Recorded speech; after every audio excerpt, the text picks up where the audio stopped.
Vinland Saga, the story of a young man's quest for vengeance, which takes him across the sea to a land where there is no war and peace. Welcome back, lads and lasses, it's me, Mugen, and today we're going to be talking about Vinland Saga, of course. Making this my next big read was very exciting because it's grouped in with all those seinen manga that people always recommend when you start getting into the genre. I had some expectations of what I was going to read, but going in not knowing a lot was all the more exciting just because I didn't know what was going to happen, what was going to transpire, who these characters were, and what they were like. The one kind of worry I had is that it was going to be too similar to the show Vikings, which I watched for 5 seasons and I got sick of because the problem there was, for me personally, I didn't find many of the characters relatable or at all any kinds morally interesting and likable. While there were characters who had conflict and such, I never felt like I was actually rooting for anyone. It never felt like anyone was a decent person because they're Vikings. Thankfully, Makoto Yukimura has given me something that, well, at the start I thought it was dark and gritty and full of nothing but just vengeance. It turned into something more real, something deeper, something that I didn't know I wanted, and something I think the world kind of needs. So consider this your spoiler warning. Again, these aren't really reviews. This is me just talking about all the things I want to talk about, talking about my experiences reading it, what I feel like, what I like, what I don't like. But now that everyone's out, boys, this one's a fucking banger.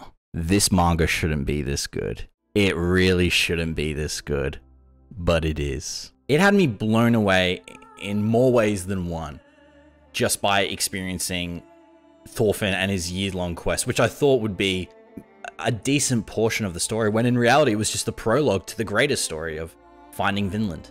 At the start, I did like how simple, cut and dry it was. I did like the allure of, we have this character Thorfinn, who is our main character, and he's being led under the man who killed his father. What's the story here? And he wants to kill him. Okay, surely. This is a classic revenge Viking story. This is cool. I like stuff like this. And then realizing it's not about that at all. It's about not war. It's not about revenge. It's not about trying to kill those who have wronged you like the Viking way. It's something else completely. The story really does lay down for you that there is more to life than just warfare, pride, murder, and pillaging and killing people, as is the Viking way. In other Viking-inspired stories of entertainment, it always feels like the story is going to be more about revenge, trying to find your pride, trying to honor Viking heritage by using violence. And I think that is something that can be really interesting if told in a certain way. But what I love that Makoto Yukimura does is that he tells it in a way that denounces the idea of violence being something respected, violence being something that is the proof of a man, is the proof of a real warrior. And I think that's something that, in terms of all entertainment, it can be really interesting and fun to see in action. You know, seeing violence and stuff is always, in a certain degree, really interesting and cool. And it still is in Vinland Saga, even after Thorfinn's massive change. But showing it in this context makes you feel like every time a battle breaks out, this could have been avoided. And that's the gut punch that shows you, besides these cool action sequences that look so great, it's also terrifying to see these things happen because you know that this is not what the main character wants. And it most definitely isn't what the people who suffer at the hands of warfare want. People who live in these areas, the people who are the victims of warfare, slaves who have to serve just because their family were killed in this one pillaging raid. Instead of showing us the bloodthirsty and vicious groups of Vikings and their turmoils of trying to achieve their personal goals like other stories usually do, it shows us the effects and the victims of people who are the result of their massive pillaging and invasion of the European countries. When talking about how the story fluctuates from arc to arc, I think the most interesting parts were when I was unsure of what was going to happen next, which in the prologue, it feels like you get a certain idea of how things may play out, but then when the most uncertain part of Askeladd killing the king and then being killed himself by Prince Canute, and Thorfinn not being the one to kill him after years of training and dueling him, sets him into a mental spiral, was something that I thought was very, very engaging. It was almost like I just saw a flashback of where he is today. And when realizing that this wasn't just the first chapter, this was the prologue to a greater story that I actually got really excited about, because I kept wondering, where is this all going? What does this all mean? And it felt like we never really took our eyes off Thorfinn. We never forgot about him. After Askeladd's death, the story is set open to be very vague, which puts the reader in this position about what's going to happen next, which I think is great because when it comes to Thorfinn and where his mentality is at in the Farmland arc, it's very much the same. He's empty. He sees no reason to do anything besides just doing something. Farming and being a slave is something that, sure, why not? Because there is nothing else to do. My whole reasoning for the past 10, 11 years was to kill this man, and now he's gone, and I wasn't the one who killed him. What is there left for me to do? And that puts the reader in this very open, vague suggestion of, where is he going to go? And we don't know. And I think that's the real hook, especially with the Farmland arc. I think for people who are going to watch the anime with season 2 being about the Farmland arc, maybe a bit disappointed, despite how action-packed season 1 and the prologue is. But that, I think, is what the beauty of the Farmland arc is that it's less about external problems and more about internal problems, and trying to have Thorfinn sort out who he is as a character. But we'll get to characters later. I've noticed in a lot of dark and gritty stories where they use violence and grey morality to give us a portrayal of the world. Specifically, if we were to look at other manga like Berserk in terms of using a very vicious world to portray one that we now understand the rules of. One like Game of Thrones, where the world is very realistic and gritty and dark without a lot of magic. Very different from most fantasy. These are things that are put in place to exercise a point, to exercise the world that the characters are living in. Vinland does the same thing, but what's interesting is that it's slowly peppering, when it uses violence, little seeds along the way to reveal a real point to what it is that you're seeing. You're not seeing the world of Norsemen just because it's how history was played out in terms of them being one of the most vicious groups of people in human history. It's also showing you along the way how pointless a lot of these battles were. A lot of these fights, a lot of these things didn't accomplish many things except for maybe a few people at max. These things were common, and it does put you in the world and the history of the Norsemen, but it also shows you, as you see more and more of it, how disgusting it was in seeing warfare at this level, seeing how pointless it was, seeing how inches were gained just from death after death. And it does feel like in a lot of those other stories, there aren't really an answer to it. It's mostly just setting up the world. Yukimura definitely gives us an answer when it comes to why he's using violence in such a large context, in so many ways where even we may not see the battle happen, but we see the aftermath. We always see what happens after the battle, and we always see the repercussions after a battle. Having Thorfinn be one of the most violent characters in the beginning definitely sets the stage, especially when he meets other characters who are extremely violent, only care about battle, because it definitely gives you this huge change in tone, especially when he becomes someone who swears an oath against killing and violence. Because then it slowly points out the contradictions of warfare, and especially Norse and Christian religion in a way. There becomes this deeper discussion in the story, or at least in my mind when I was reading it, how much of the violence was taught and how much of it was just initial. There are characters like Garmin who you could argue it was taught, or he was always vicious from the start, because even the adults were scared of him, and even the adults were shocked at how much he engaged in violence, and when he did play fight with the other boys, he took it to the level of being an actual warfare. It's very much the nature versus nurture discussion about Norsemen. How much of their lives revolve around fighting, that they're taught and they're raised to be warriors, and they're taught to be men and raised to go and kill. Killing is a prideful thing. It's something you should be proud of. I think that was a really cool discussion, because then they point out the contradictions in Norse mythology and also in Christianity when it comes to love. Having stories of having a priest talk to Vikings about love is interesting, because both sides have some contradictions in themselves. One, in terms of Christianity, of worshipping a god that doesn't love you because it's letting all these awful things happen, which I think is really cool, because that brings up, you know, character motivation. It's criticizing a religion that people practice today, and it's not saying that it's faulty, but it is saying that back then, to only rely on God's love during warfare was almost pointless if you wanted to achieve any semblance of peace. That's how I think King Canute gets into that mindset. When it comes to Norse mythology, I actually really enjoy how Yukimura points out the contradictions as well, in terms of the reward after death. Similar to how Christians or people who practice Catholic or somewhat Christian-based religion, being a good person and then dying means you go to heaven. When in Norse mythology, die with a sword in your hand, killing another man, you will be taken to Valhalla, a place where you can battle every day, you can eat and drink and fuck as much as you want, sleep, do whatever you want in the most beautiful land with the Valkyries, the most strongest of woman warriors, and then of course be with Odin's army when Ragnarok begins. It's in the Baltic War arc. In one chapter, there are two soldiers who are being kept hostage and are going to be executed. He talked about why is it that we want to get to Valhalla so much and why we're willing to die so easily in battle. I thought was a really cool point because it also echoes Thorfinn's reasoning of how much he hates violence, how he wants to denounce it because he sees the pointlessness of it. These characters want to die and go to Valhalla to eat, sleep, fuck, and fight. But that's all they did in their life. They did all the things in life so they could do them all in death. It was kind of pointless. It really felt like there was no end. And this soldier laments how he wished he could have done something more important to the world, something a bit more precious to the world. And I thought that was really, really cool. And it was almost dark comedic, but in a way it was very solemn. In the exact same arc, there was a character who is barging into this fort, and he's killed in the influx when they breach through the gate. He's lying there dying as his world goes dark, saying, I did my duty. I died with a sword in my hand. He looks for the Valkyries to take him up to Valhalla, and there are none. His world starts to go dark. He's losing his sense of feeling. He's losing his hearing. And he's starting to realize that there are no Valkyries coming to get him. There is no Valhalla that is awaiting him. It's just darkness.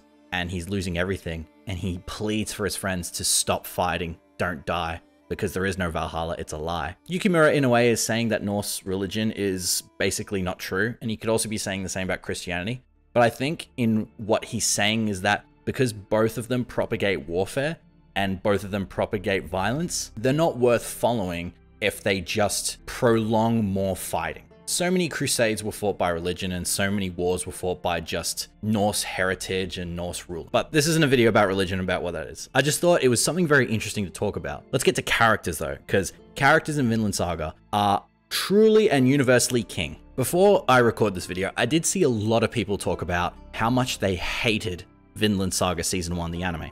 I haven't watched it. I might watch it one day, I don't know.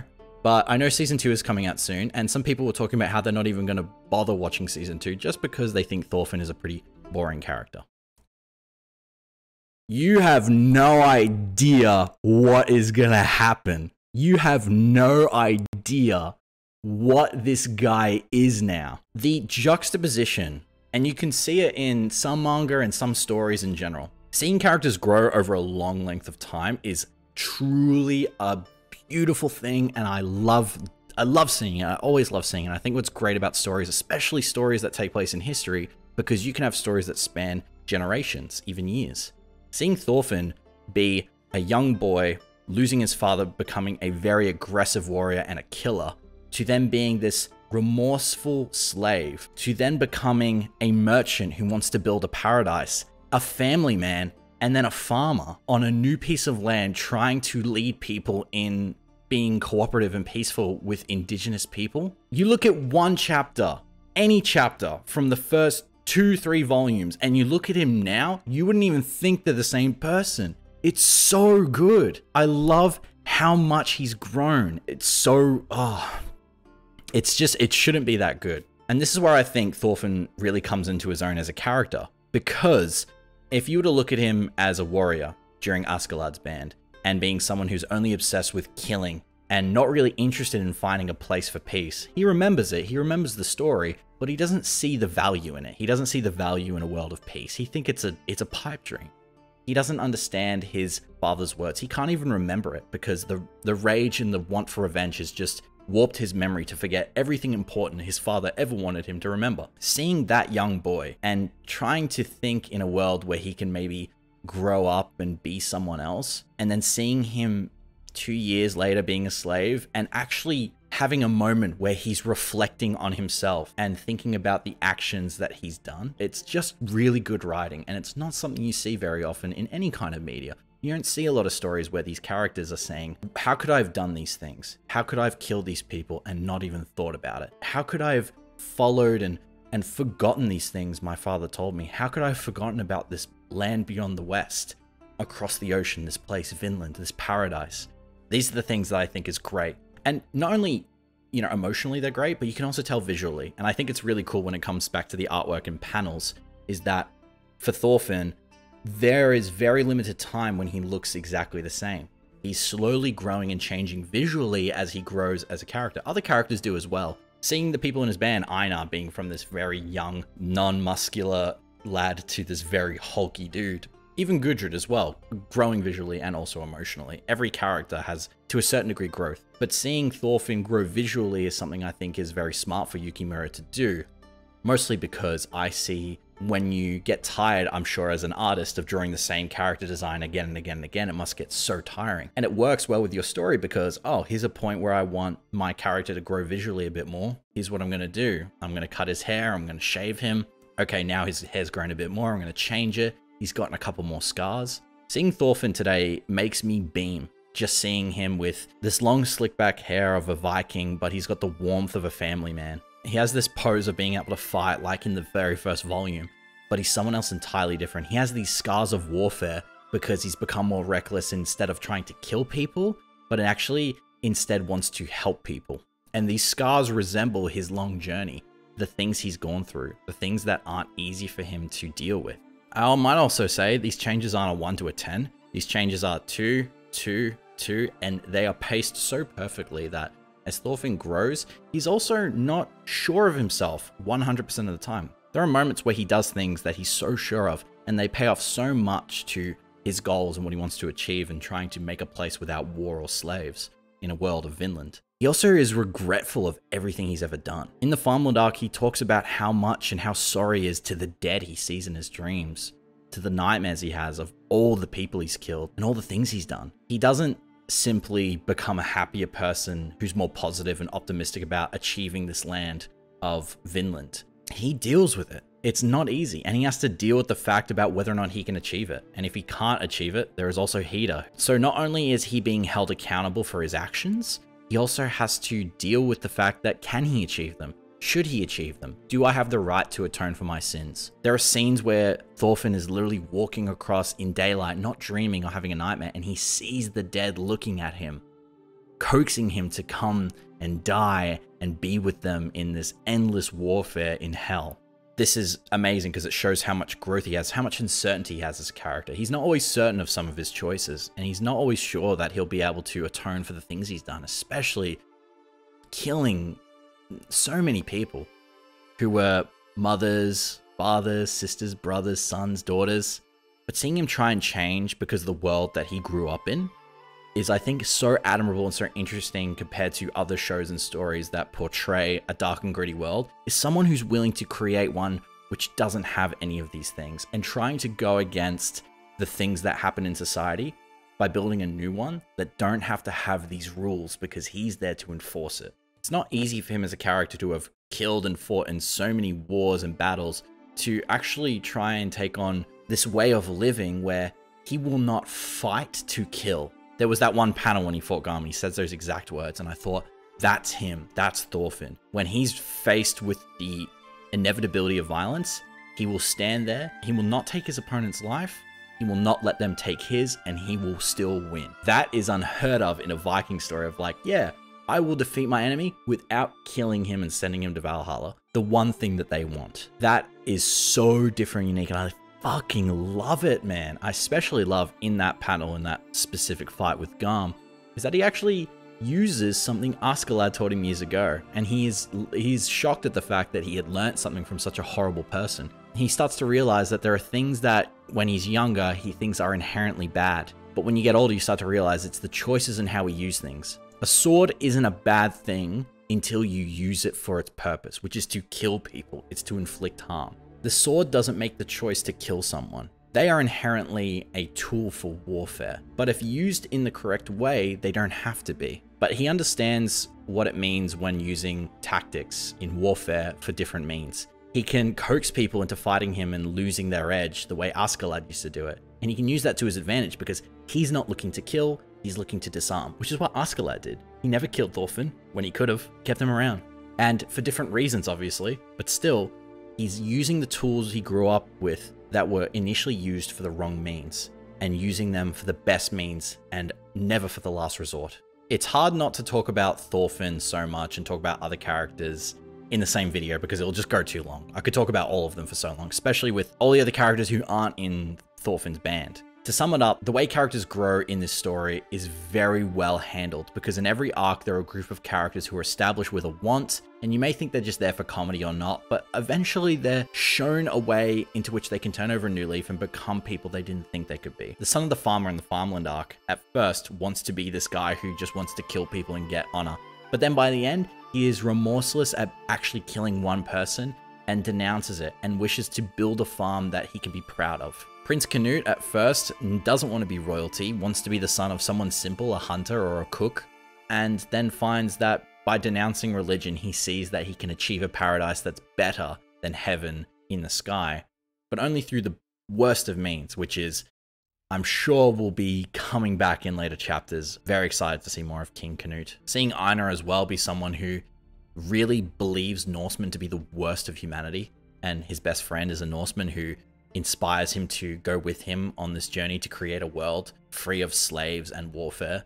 Gudrid being this woman who denies the things that women have to go with, like being a wife, being a mother, wanting to be a sailor, and going on an adventure, and then finding love along the way, and finding a family that she didn't know she wanted, and still being able to have the freedom of someone who gets to do what she wants. She doesn't have to be a cook. She can still be a sailor. She can still be a fighter. Even Hild. Hild is someone who is constantly following Thorfinn, waiting for him to slip up and kill him if he goes back on his word to atone for his sins and create this world of Vinland. But you know, slowly she's understanding more and more that she cares for some of the people in the band. She doesn't know if she can ever forgive Thorfinn for literally killing her own father. But I believe she hopes that that's true, that she can. Like how Thorfinn hopes that the dead can leave him and be laid to rest because of what he did by doing something that can prevent so many more deaths than he took. In summary, of course, like, characters grow so well, and they don't ever stay that way, which is great. Thorfinn, in a great way, especially in the Baltic Sea arc, he has grown so much, but he knows deep down he's still that angry, terrifying young man who wants to kill all of the people who had an involvement with his father's death. He wants vengeance. He wants this anger outside. He wants to unleash it upon the world that took his father. When he learns that Floki was the one who orchestrated his father's killing, he's met with that feeling again. He's met with that young man who wanted death so much, and he has to deal with that. He laments how he just wants to be a better person, and he's terrified by seeing Floki in person that he'll lose his rage, and he does. But he then rejects it by snapping the sword and rejecting that he will take vengeance. He won't do it. He's not going to be that man again. He's not going to be that person who will take a life just because it will make him feel better. Because it won't. It won't change anything. And he knows that. And that's what's great. He has to deal with that. He wants to be someone that I think we can all relate to. You want to be the best version of yourself. And that's why I think Thorfinn's so great. When it comes to the artwork and the panels, very similar to Miura. I noticed, because I think this started around 2005, the manga. You can definitely see the detail began to flow in from the beginning. At the start, the hair is all just one kind of shade. There aren't many strands. But then past the prologue and past the flashback, there is so much detail in a lot of the chapters and panels. It's great. The Farmland arc, I think, maybe has some of the best panels ever. The Baltic Sea arc is also really good in terms of environments, like the snow environments, the ocean, and a lot of the comedic panels are really, really good in the Baltic War arc. The Farmland arc, I think, has some of the greatest thematic panels when seeing Thorfinn go through some of his biggest changes. When he's knocked out between the scuff of the farmers with Einar, he has that dream of falling down into the ground and seeing Askeladd, and seeing, again, why the theme of war is so prevalent, this hell that is constant warfare. All enemies, no winners, no losers, never ending, resembling warfare in general. Those panels are so great in terms of giving us action, but also giving us it in a thematic way that makes it feel relevant, and seeing it so well drawn in such great detail. Yukimura does action in a really cool way of showing one character can use multiple swipes in one panel, and seeing the trail of blood and spirals of wind show and how quickly they can do it. I think it's a really cool design, a really cool way of showing action. I really think it's also very easy to navigate when things are happening in an action sequence. But in the Farmland arc, thematic panels are everywhere. Seeing one panel when talking to Einar about how he wants to be a different person, Einar talking about how people can change, and showing Thorfinn him now and the young boy he used to be side by side in one panel. That is incredible use of artwork and paneling and thematic images. That is so good. So good. The panels in the Farmland arc are great, and they continue to be great in detail later on, especially with characters and the way they're drawn, the way action is represented is amazing. Sum it up, Vinland Saga is a fucking banger. If you haven't read it, you should go read it, because I love it, and I can't wait to see what's going to happen in the future, because it's not done. It's still going, and I can't wait to see more of it. I will say as well, in terms of the later chapters with the Native Americans and seeing what the future holds, I think it'll be a really cool thing to talk about maybe in the future. If the next volume comes out, I'll read that and talk about it. Because we could be here for a long time divulging all the possibilities. I will say this dude here, who's in the latest chapter, definitely Garm in disguise. I'm just calling it now. I'm just going to say it. But yeah, there you go. If you guys enjoyed the video, thank you for watching. Thank you for getting this far and joining me on my manga journey as I read more and more of the big ones. I think next I'm going to be reading Vagabond, but it's going to take me a while to get through it. So I have been reading another one on the side, which I might make a video about. It's going to be very different, but hopefully you guys enjoy it. If you enjoyed this video, you should subscribe and check out some of the other videos I got. Thank you all for watching. My name's Mugen, and as always, have a good one.